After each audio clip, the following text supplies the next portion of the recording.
Shalom, shalom. Eu sou o apóstolo Ricardo Ribeiro, do Ministério Atos 2, e hoje eu quero falar aqui sobre dois tipos de idolatria ao apostolado, ao título de apóstolo, de certa forma até mesmo a unção de apóstolo. Existem dois tipos de idolatria, duas correntes idólatras no meio evangélico. A primeira corrente idólatra é essa corrente neopentecostal, essa corrente das igrejas mais contextualizadas, as igrejas que mais recentes, digamos assim, talvez as igrejas que trabalham com a visão celular, essas igrejas comunidade evangélica, as quais eu admiro, respeito e, graças a Deus, tenho pregado em muitas delas. Mas você vai perceber que muitas dessas igrejas, elas têm uma certa idolatria ao apostolado. O que é idolatria ao apostolado? Eu tenho um apóstolo, esse meu apóstolo é um homem acima da média, ele é uma autoridade espiritual, ele é um senhor sobre a minha vida. E é claro que esse tipo de idolatria não está na maioria das igrejas, está numa minoria, mas existe. Existe de uma maneira tão grande que em algumas denominações, se o apóstolo não autorizou, é pecado. Se o apóstolo disse, tem que ser feito. E o apostolado acabou se tornando uma ditadura. Isso é um perigo. Nós temos que ter muito cuidado em entender que uma das premissas do evangelho é a liberdade. E a liberdade é a liberdade de pensamento. É a liberdade de você pegar a Bíblia e interpretar de acordo com o que o Espírito Santo está te revelando. É a liberdade de escolha. Eu tenho, por exemplo, amigos que querem estudar a batalha espiritual, mas eles dizem, meu apóstolo é contra a batalha espiritual, então eu não posso estudar a batalha espiritual. Então, peraí, cuidado. Uma coisa é o que a Bíblia manda, outra coisa é o que os homens mandam.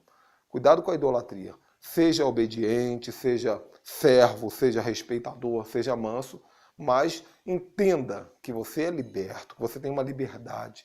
E se você ouvir esse meu vídeo aqui, assistir esse meu vídeo com o Espírito Santo do seu lado, você vai entender o que eu estou falando. Se você assistir esse mesmo vídeo com o demônio do seu lado, você vai levar para um outro lado essa palavra e vai se tornar um rebelde. Cuidado. Não idolatre um líder. Não veja um líder, um apóstolo, como um semideus, como muitos têm visto por aí. O apóstolo falou, o apóstolo disse. Até achei engraçado uma história que me contaram uma vez, que uma professora da escola dominical de uma igreja apostólica, ela estava ensinando sobre a Arca de Noé para as crianças da escola dominical, e ela falou o seguinte para as crianças: olha, jacaré voa? Aí a criancinha disse assim: não, tia, jacaré não voa não. Aí a professora disse assim: o apóstolo disse que voa. Aí a criança disse: então jacaré voa sim. Se o apóstolo disse que voa, voa sim. Então olha a que ponto nós chegamos. Essa é a idolatria ao apostolado que está mais escrachada hoje, que você vê na televisão, o apóstolo fulano, qual, o homem das curas, o homem dos milagres, como se aquela multidão que tivesse ao redor ali não tivesse também o mesmo chamado para cura, o mesmo chamado para milagres, como se ele fosse um próprio Cristo andando no meio do povo. Isso é um absurdo.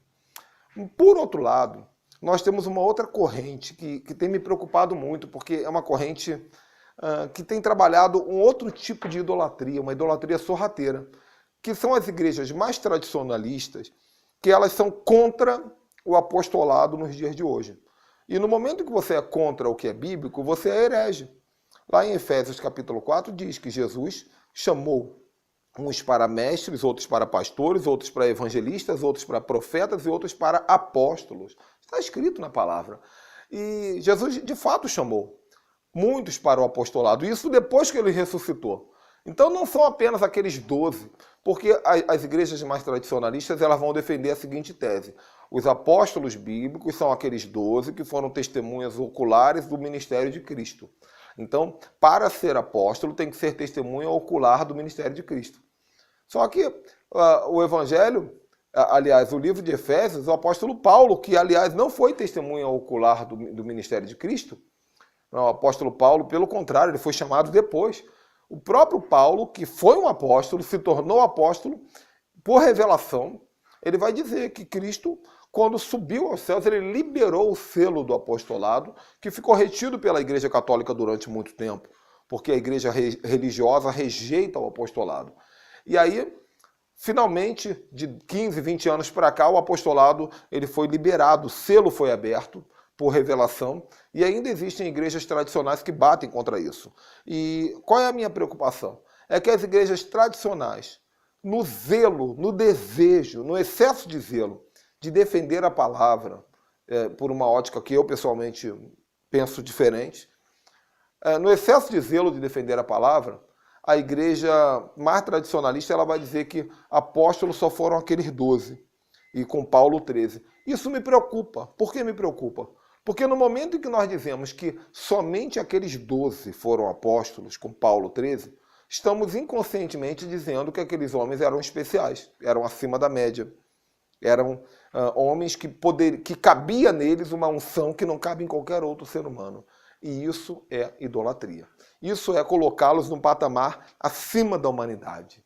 É por isso que até hoje, a maior parte dos tradicionalistas, quando lê o Evangelho, eles dizem assim, vamos abrir a Bíblia no Evangelho de São Mateus, de São Marcos, de São Lucas, de São João. Então, sem perceber, eles estão dizendo, olha, Marcos, Mateus, Lucas, João, eram homens que eles tinham uma santidade especial. E se Elias, que foi um dos maiores profetas que já existiu, a Bíblia vai dizer que Elias era um homem sujeito às mesmas paixões que nós. A Bíblia desce Elias ao nível da humanidade. Os apóstolos também eram humanos. Cada um dos 12 eram humanos. E o apostolado nada mais é do que um chamado. Um chamado ao qual eu precisaria de um outro vídeo para explicar como funciona o chamado do apóstolo. Mas é um chamado que não dá para padronizar.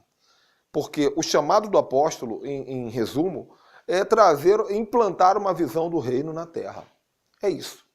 O apóstolo, ele traz a visão do reino. Alguns apóstolos eles vão trabalhar em curas, outros vão trabalhar em abrir igrejas, outros vão trabalhar trazendo uma mentalidade, outros vão trabalhar cuidando de pastores, outros vão trabalhar restaurando ministérios. Não importa, mas eles são pessoas que não são pastores em si, porque eles não estão dentro das quatro paredes pastoreando o rebanho.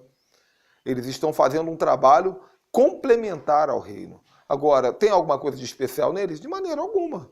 Apóstolo é apenas uma palavra. É uma palavra, assim como pastor, assim como mestre, assim como evangelista, assim como missionário. No momento em que nós idolatramos a palavra, nós inconscientemente entramos em pecado. Por isso que hoje existem igrejas que têm títulos que nem bíblicos são. Reverendo. Daqui a um tempo vai aparecer a igreja com cacique, sei lá o quê. Não importa. Eu não tenho nenhum tipo de preocupação com isso. Porque o que me preocupa é quando nós idolatramos o título. Em alguns casos, tem pessoas que elas precisam do título para se sentirem mais especiais. Então, quando eu digo assim, se você não me chamar de apóstolo, você não tem honra à minha vida. Isso é idolatria. Meu nome é Ricardo. Eu não gostaria de ser chamado de João nem de Pedro, porque meu nome é Ricardo. Agora, se você me chama de apóstolo, pastor, mestre, evangelista, missionário, cacique, pajé, não importa o que você vai me chamar. O que importa é a unção que você respeita. A unção que você respeita é a unção que você recebe.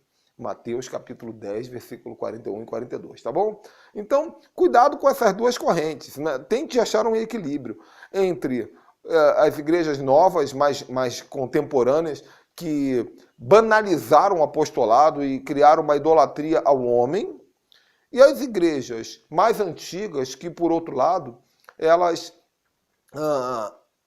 veneraram tanto o apostolado dos apóstolos bíblicos que colocou aqueles homens num patamar acima do que deveria. Encontre o equilíbrio. O equilíbrio é a palavra. Entender que esses títulos são apenas títulos. Títulos que vão ajudar a identificar como funciona, como opera cada pessoa dentro do corpo de Cristo, dentro do chamado do reino. Espero que eu tenha sido claro. É um assunto tão difícil de falar, mas se você teve alguma dúvida, faz um comentário aqui embaixo. E se você gostou, se foi bênção para a tua vida, compartilha esse vídeo com alguém. Eu te abençoo no nome do Senhor Yeshua, Jesus Cristo. Até a próxima. Tchau, tchau.